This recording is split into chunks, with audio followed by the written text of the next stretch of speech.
అది మా అమ్మరా. హలో అమ్మా. ఏనానా వేళకి తింటున్నావా? వేళకి పడుకుంటున్నాను కూడా. మంచి నిద్రలో ఉన్నానమ్మా. అదేంట్రా? ఇప్పుడు ఇండియాలో పగలు 12 అవుతే యుఎస్ లో రాత్రి 12 అయినట్టే కదమ్మా. అవును కదా. ఇండియాలో పట్టుపక్కల యుఎస్ లో అర్ధరాత్రి చేస్తారంట. సర్లే నాన్న, నువ్వు పడుకో. గుడ్ నైట్ అమ్మా. గుడ్ నైట్ నాన్న. మాతో సరదాగా 4 రోజులు ఎంజాయ్ చేయడానికి వచ్చిందని చెప్పి ఈ మేయర్ గొడవ ఏంట్రా? అమ్మతో యుఎస్ లో ఉన్నానని అబద్ధాలేంట్రా? అందరికీ ఊళ్ళో బంధువులుంటే మాకు ఊరంతా బంధువులే. నేను స్టడీస్ కంప్లీట్ చేసి యుఎస్ నుంచి తిరిగి వస్తుంటే నన్ను ఎంతో అభిమానించే మా ఊరికి పండగే పండగ.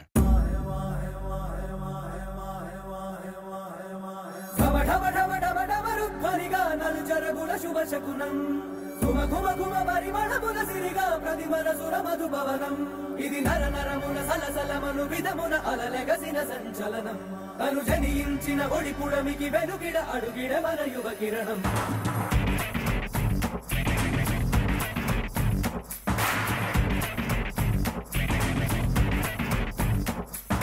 చిప్పున ఎగిసే రక్తమిలా పొంగేలా వాల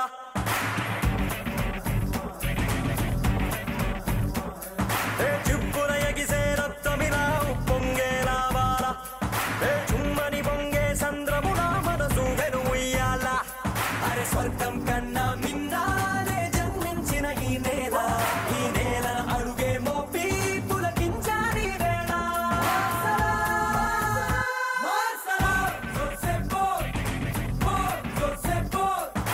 చిప్పున ఎగిసే రక్తమిలా పొంగేలా వాల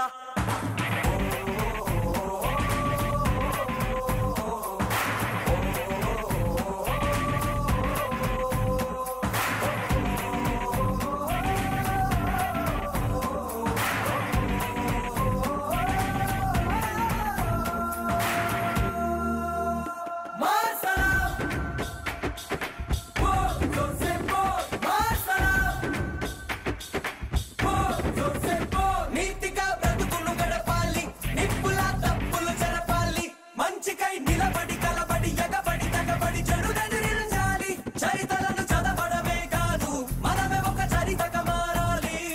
అరే ఏ చోటే మనమున్నా ఈ నేలకు వెలుగవ్వాలి. తలదించని మన జెండాల మన గౌరవం ఉండాలి.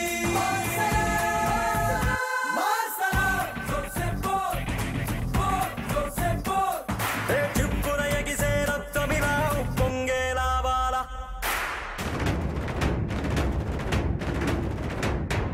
చిరునవ్వున సూర్యుడు వచ్చాడే వచ్చాడే, ప్రతి గుండెకు పండగ తెచ్చాడే తెచ్చాడే.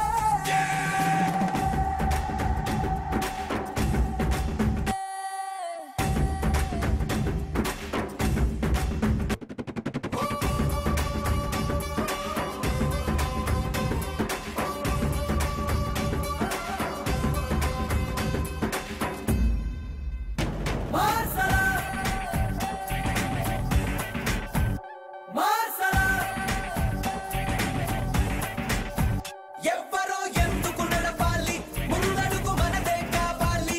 సెకనుకో రకముగా ఎదురకు బ్రతుకను రణమును కలిచే తీరాలి. విలువైన విజయం ఏదైనా సులువుగా రాదని నమ్మాలి.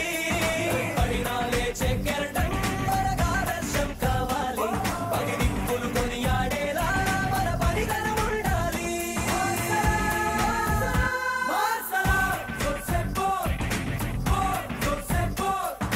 చిప్పున ఎగిసే రక్తమిలా పొంగేలా వాల. నమస్కారం అండి. బాగున్నారా? బాగున్నాం. అల్లుడు, ఊళ్ళో మా అమ్మాయికి ఎన్ని సంబంధాలు వచ్చినా నీ నిర్ణయం కోసమే ఆపు కూర్చున్నాం. ఏంటన్నా ఇదంతా? అందరూ వాళ్ళ కూతుర్లకు నిన్నే అడుగుతున్నారు. నీ పెళ్లి నీ ఇష్టమని చెప్పేశారు. ఆస్తులు ఉండటం ప్రెస్టేజ్, కానీ నిన్ను అల్లుడు చేసుకోవడం ఈ ఊళ్ళో పెద్ద ప్రెస్టేజ్. బాబు, మాలో ఎవరమ్మని చేసుకున్నా మాకు అభ్యంతరం లేదు, కానీ మీ సంబంధం మాత్రం ఊరు దాటిపోవడానికి వీల్లేదు. అది మీ చేతుల్లోనే ఉంది. నాదే ఉందండి, అంతా మా అమ్మ ఇష్టం. తను ఎవరిని చెప్తే వాళ్ళనే చేసుకుంటానని మా అమ్మకి మాటిచ్చాను. చెప్పమ్మా, నీకు వీళ్ళలో ఏ సంబంధం కావాలి? నాకు చిట్టి కావాలి.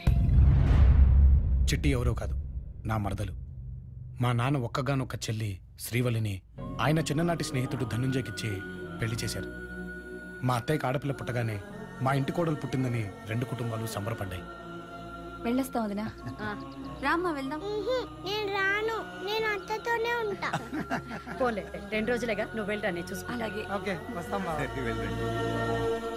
అయ్యా, మీ చెల్లెలు గారు వెళ్తున్న కారుకి యాక్సిడెంట్ అయిందయ్యా. వదినా, తల్లి లేని నన్ను నీ కన్న కూతుర్లా చూసుకున్నావు.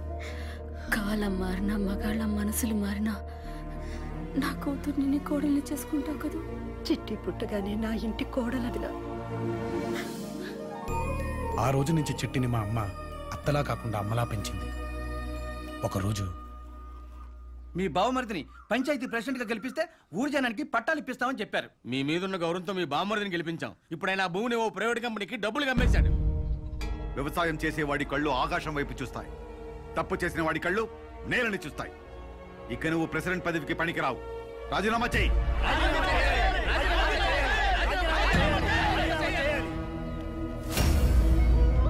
అన్నయ్య, చెల్లెలి మొగుడిని కూడా చూడకుండా నన్ను అవమానించిన నీ మొగుడికి, ఈ ఊరికి ఈ ధనంజయ అంటే ఏంటో చూపిస్తావు.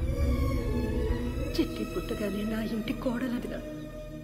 నాన్న, ఊరొదిలి వెళ్ళిపోవడంతో మావయ్య మనల్ని మర్చిపోయాడు. చెల్లెలు దూరం అవడంతో నువ్వు మావయ్యని మర్చిపోయావు. కానీ ఆడపడుచుకిచ్చిన మాట అమ్మ మర్చిపోలేదు నాన్న.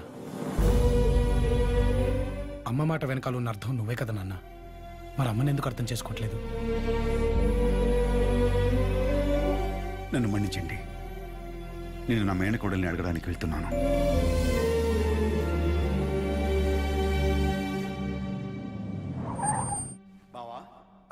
రా బావరా. బావా, ఏంటి అద్భుతం, ఏమి నా అదృష్టం. ఫ్రెండ్స్, ఈయన బావగారు, మా ఊరికే పెద్ద బావగారు. వీళ్ళంతా కార్పొరేటర్స్. కూర్చోండి కూర్చోండి బావగారు, కూర్చోండి. చెప్పు బావ, ఏంటి విశేషం? ఏముంది, అనుకున్న మాటే. మీ బావగారు అబ్బాయికి మీ అమ్మాయిని అడగటానికి వచ్చాం. నిజమా? నిజమా బావా? ఏ దివాకర్, తమతో రండి, అంత రండి. తమ్ముళ్ళు, మా బావ అన్ని మర్చిపోయి నా కూతుర్ని తన ఇంటి కొడాలని చేసుకోవాలని అడగడానికి వచ్చాడు. బావా, నాతో వియ్యం అందడానికి నా ఇంటికి వచ్చినందుకు ఎంత ధైర్యం నీకు? లే.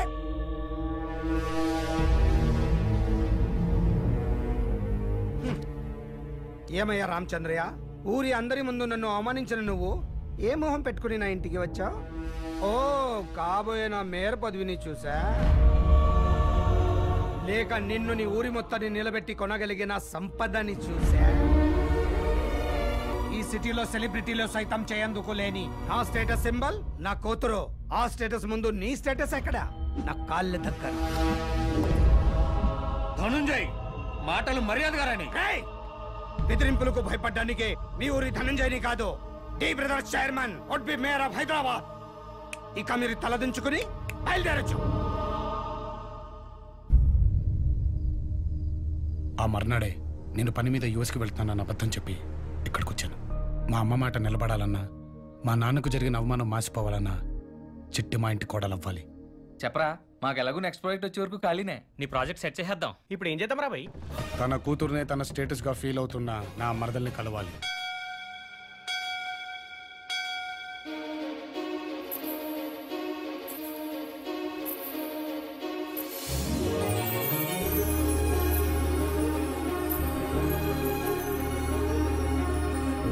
నీ చెవిలో ఏది కోరితే అది నెరవేరుస్తావని అందరూ అంటారు.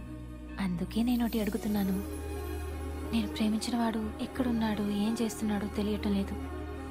ఇంట్లో వేరే సంబంధాలు చూస్తున్నారు. అతన్ని నన్ను నువ్వే కలపాలి. మా ప్రేమను నువ్వే కాపాడాలి. అక్క, పెద్దనాన్న పిలుస్తున్నారు. దీర్ఘాయుష్మాన్. పంతులు గారు, ఈ మధ్య మా టైం ఏం బాగుంటలేదండి. మా అన్నయ్యకి మేయర్ పదవి వచ్చినట్టే వచ్చిపోయింది. అది మీ తప్పు కాదండి. మీ అన్నయ్య గారి లైఫ్ లోకి ఓ దూలగ్రహం ఎంటర్ అయింది. దాని రిఫ్లెక్షనే ఈ రియాక్షన్. దూలగ్రహం అంటే ఆడే. ధనుంజయ్ గారు, అమ్మాయికి సంబంధాలు ఏమైనా చూస్తున్నారా? అమెరికాలో కేఎఫ్సి నాయుడు గారి సంబంధం కోసం ట్రై చేస్తున్నాం. మబ్బు వచ్చాక వర్షాన్ని, వయసు వచ్చాక ఆడపిల్లని ఎవరు ఆపలేరండి. ఈ పెళ్లిదో త్వరగా కానివ్వండి. ఈ లోపు మీ అమ్మాయి ఎవరినైనా.